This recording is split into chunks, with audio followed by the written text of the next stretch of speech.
बाल विद्या निकेतन मसूरी हिंदी शिक्षक विजय कुमार के वर्ग में 9वीं कक्षा के सभी विद्यार्थियों का स्वागत है। और जैसा कि छात्र पूर्व परिचित हैं कि पिछले वर्ष से हम लोगों ने नई पुस्तक, जो दूसरी पुस्तक है कीर्तिका, उसी का दूसरा चैप्टर जो है हम लोग पढ़ रहे हैं। पाठ का नाम मेरे संग की औरतें, और जो लेखिका हैं वो नाम याद है, मृदुला गर्ग। तो पिछले वर्ग में हम लोगों ने देखा था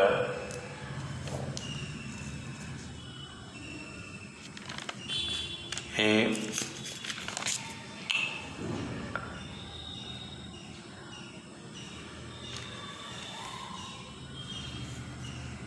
किस तरह से लेखिका की जो नानी थी वो जिद करती हैं और नाना के जो दोस्त हैं प्यारेलाल शर्मा, तो उनसे मुलाकात करती हैं और अपना प्रस्ताव रखती हैं। लेखिका की माँ की शादी भी हुई। अब आगे कहानी बढ़ती है कि गनीमत यही थी कि किसी ने उन्हें छीके पर से उतारने की कोशिश नहीं की। अब क्यों नहीं की, उसकी दो वजहें थी, दो कारण थे। क्या? पहली यही कि हिंदुस्तान के तमाम बाशिंदों की तरह उनके ससुराल वाले भी साहबों से खासे अभिभूत थे, यानी प्रभावित थे।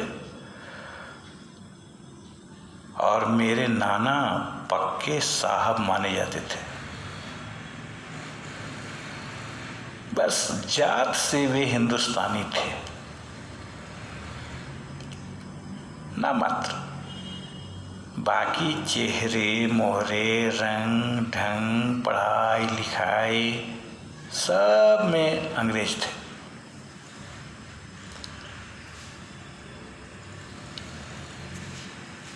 मज़े की बात यह थी कि हमारे देश में आज़ादी की जंग लड़ने वाले ही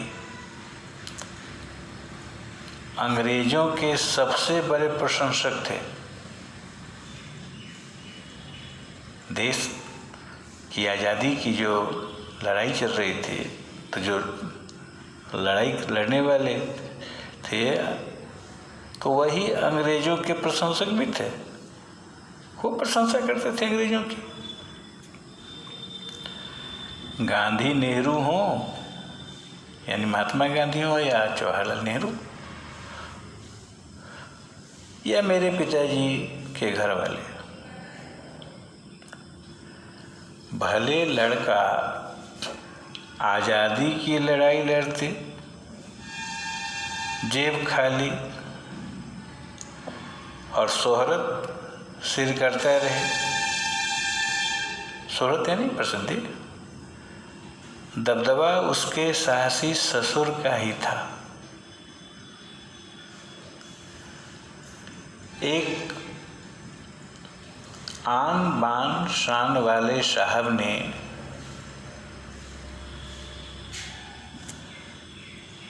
उनके सिरफिरे लड़के को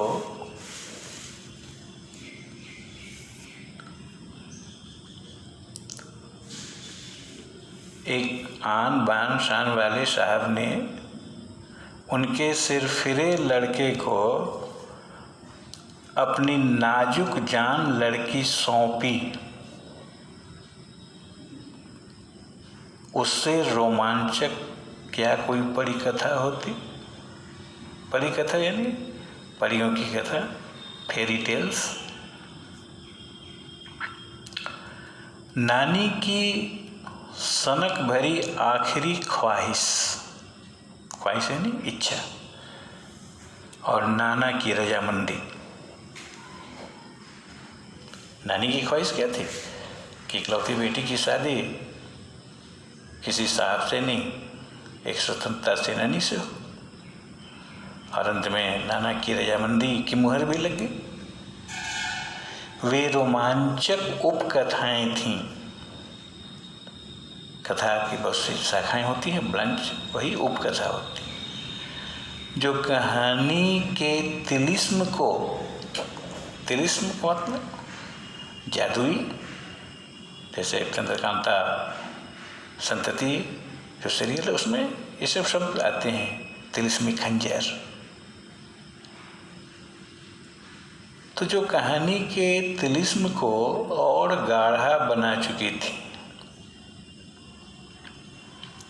तो एक कारण तो यह था, एक वजह यह थी, और दूसरी वजह यानी दूसरा कारण माँ की अपनी शख्सियत थी, अपना व्यक्तित्व था, उनमें खूबसूरती, नजाकत यानी कोमलता, गैर दुनियादारी के साथ ईमानदारी और निष्पक्षता। तो निष्पक्ष शब्द जो है वो विशेषण, उसमें ता प्रत्यय लग गया, भाववाचक संज्ञा बन। निष्पक्षता यानी किसी के पक्ष में नहीं, न्यूट्रल। कुछ इस तरह घुली मिली थी कि वे परिजात से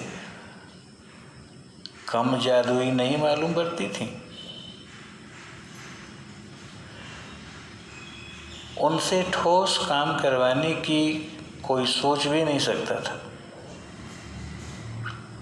हाँ, हर ठोस और हवाई काम के लिए उनकी ज़बानी राय जरूर मांगी जाती थी।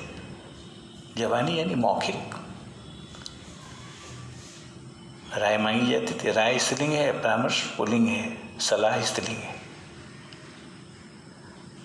तो ज़बानी राय जरूर मांगी जाती थी। देखो बच्चों, जवानी या जवानी युग्म शब्द हो, व और ब का अंतर है। तो जवानी मतलब यौवन, और जवानी जबान से बना जवानी, और पत्थर की लकीर की तरह निभाई भी जाती थी। जो कह दिया और उसको पूरा करना है।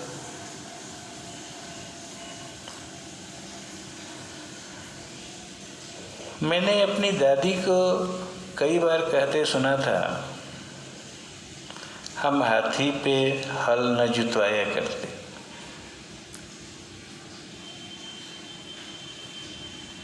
हम पे बैल हैं। बचपन में ही मुझे इस जुमले का भावार्थ समझ में आ गया था।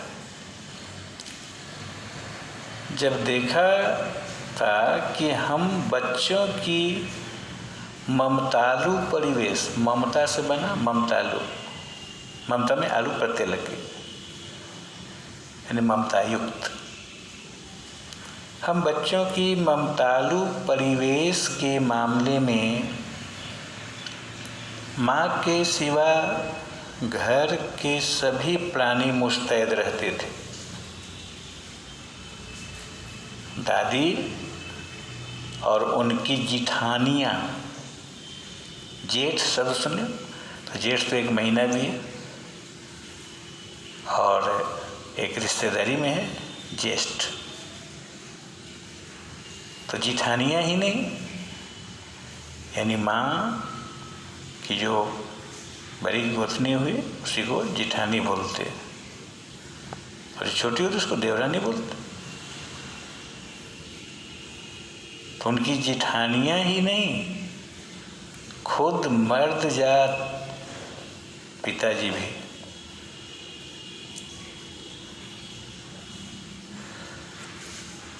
पर ठोस काम न करने का यह मतलब नहीं था कि माँ को आज़ादी का जुनून कम था। जुनून यानी दीवानगी। तो माँ को आज़ादी का जुनून भी था, वह भरपूर था और अपने तरीके से वे उसे भरपूर निभाती रही थी। जाहिर है कि जब जुनून आज़ादी का हो तो उसे निभाना भी आज़ादी से चाहिए। जिस तिस से पूछकर उसके तरीके से नहीं, खुद अपने तरीके से।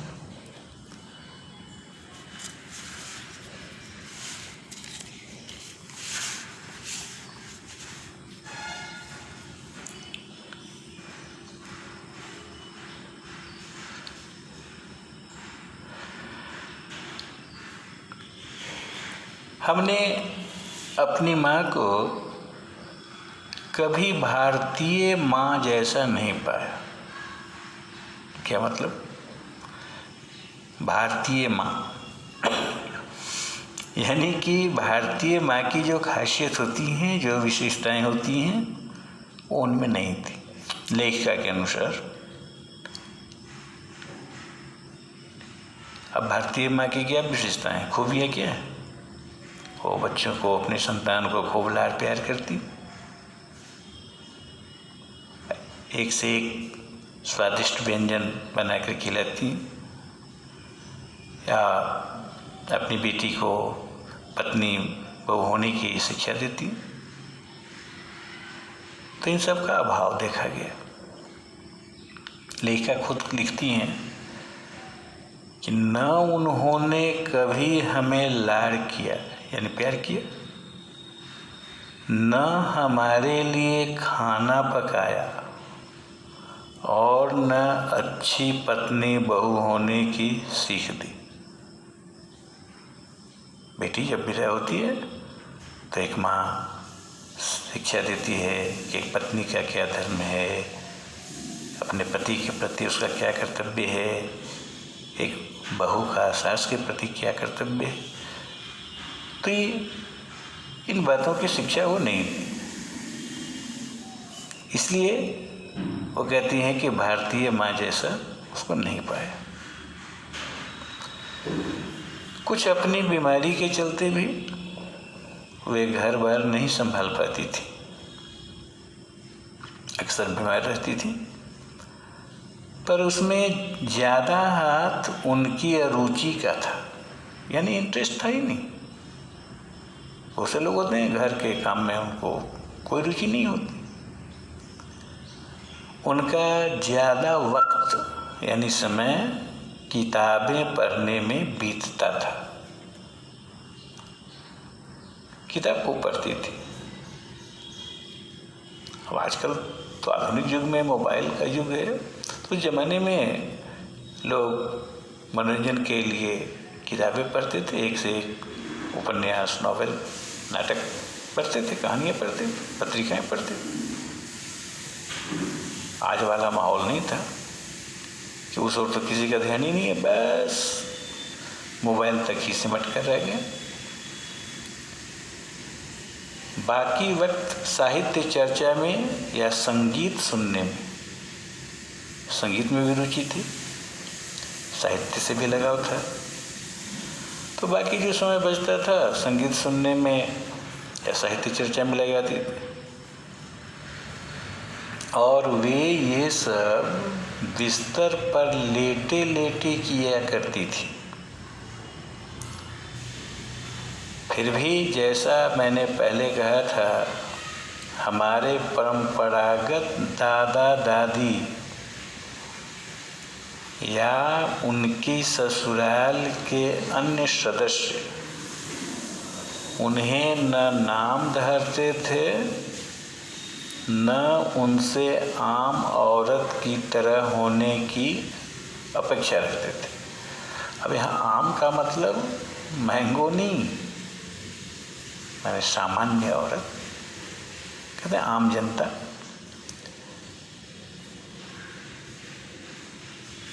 और अपेक्षा का मतलब यहाँ देखो, अपेक्षा और उपेक्षा युग्म शब्द है।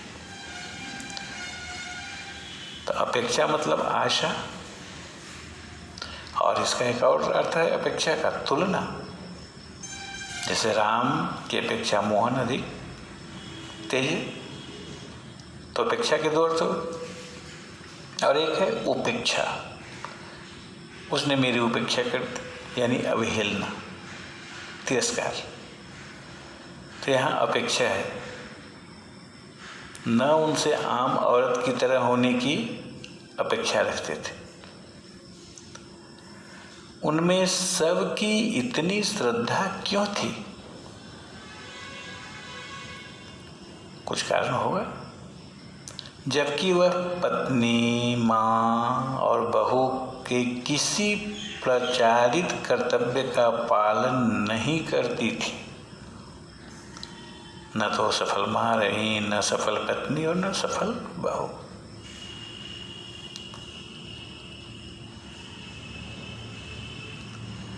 शादी खानदान के रोग के अलावा मेरी समझ में दो कारण आए। नंबर एक, कि वे कभी झूठ नहीं बोलती थी। ये बहुत बड़ी विशेषता थी लेखिका की माँ की, कभी झूठ बोलती ही नहीं थी। और दूसरा कारण, वे एक की गोपनीय बात को दूसरे पर जाहिर नहीं होने देती थी। अब किसी ने कुछ कहा कि हाँ देखिए, इसको अपने आप तक सीमित रखिएगा, किसी से कहना नहीं, तो बस वो किसी से नहीं कहते। लेकिन आजकल तो हम लोग क्या करते, एक दूसरे को हाँ देखिए किसी से नहीं कहना, वो दूसरे को कहेगा हाँ किसी ने, इस तरह से बात फैलती चली जाती, दिल में बात रह नहीं पाती। लेकिन लेखिका की माँ की यह विशेषता थी, वो अपनी बात को दूसरे पर जाहिर नहीं होने देती थी। तो पहले के कारण उन्हें घर वालों का आदर मिला हुआ था, और दूसरे के कारण बाहर वालों की दोस्ती। दो कारण थे। दोस्त वे हमारी भी थी, हमारी यानी लेखिका की। माँ की भूमिका हमारे पिता को बखूबी निभा देते थे। माँ को जो करना चाहिए वो पिताजी कर देते थे। तो माँ की भूमिका पिताजी निभा देते थे। मुझे याद है बचपन में भी हमारे घर में किसी की चिट्ठी आने पर उससे यह नहीं पूछता था कि उसमें क्या लिखा हुआ है, भले वह एक बहन की दूसरी के नाम क्यों न हो। एक बहन भी दूसरी बहन को चिट्ठी लिख रही है तो खोलने का अधिकार नहीं। और माँ यह जानने को बेहाल हो कि बीमारी से वह उबरी या नहीं। छोटे से घर में 6 बच्चों के साथ सास ससुर आदि के रहते हुए भी हर व्यक्ति को अपना निजित्व यानी अपनापन बनाए रखने की छूट थी। तो इसी निजित्व को बनाए रखने की छूट का फ़ायदा उठाकर हम 3 बहनें और छोटा भाई लेखन के हवाले हो गए, यानी लेखन कला में प्रवृत्त हो गए, लिखना शुरू की कहानी वगैरह। तो अब HW में कुछ प्रश्न हम लोग देखते हैं। सबसे पहले है कि लेखिका ने अपनी माँ को कभी क्या करते हुए नहीं देखा था। दूसरा है कि लेखिका की माँ घर बार क्यों नहीं संभाल पाती थी। तीसरा है लेखिका की माँ का अधिकांश समय किसमें गुजरता था। और चौथा प्रश्न है घर वाले लोग लेखिका की माँ का आदर क्यों करते थे। तो इन प्रश्नों के उत्तर फिर कॉपी में तैयार करने हैं और व्हाट्सएप पर भी भेजना है। तो आज यहीं तक, फिर बाद में मुलाकात होगी। नमस्कार, धन्यवाद।